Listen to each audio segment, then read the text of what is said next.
गंजाम जिला अधिष्ठात्री देवी मां निज बांकेश्वरी पीठरे प्रतिवर्ष परी चैत्र मास प्रथम मंगलवार ठारू चैत्र पर्व आरंभ हो जाइछे। आउ हजार हजार भक्त और मानसिकधारी समागम होइथिबार देखिबाकु मध्य मिलिछि। तबे प्रशासनर बलि प्रथा को बारण सत्वे बलि पड़िछन्ति सहस्राधिक पशुपक्षी।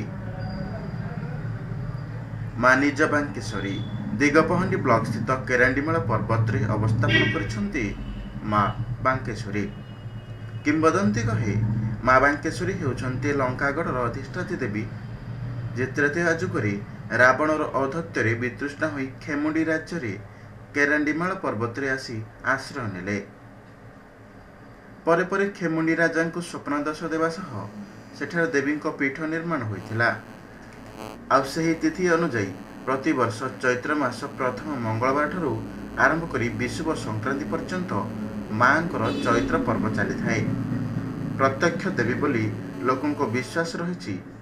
सेहीपरि अनेक लोकंकर इष्ट देवी भावे बांकेश्वरी पूजित हेउथिबा हेतु राज्य तथा राज्य बाहरु बहु मानसिकधारी तथा श्रद्धालुंको आजिर दिन में भीड़ जमी थाए। आज को प्राय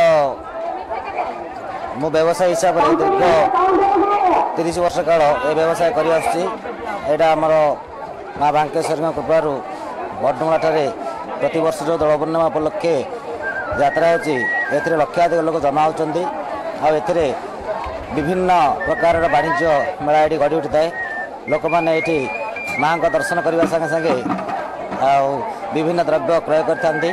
तेणु पूर्व वर्ष भली ए वर्ष व्यवसाय सुरुखुरु चली रही।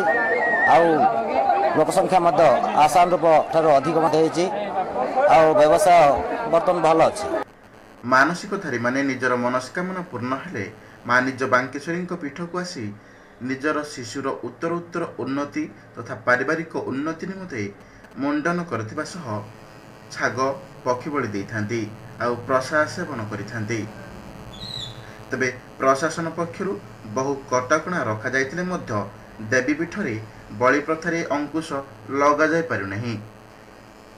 दिगपहंडीरू देवी प्रसाद महापात्रଙ୍କ रिपोर्ट आम टीवी।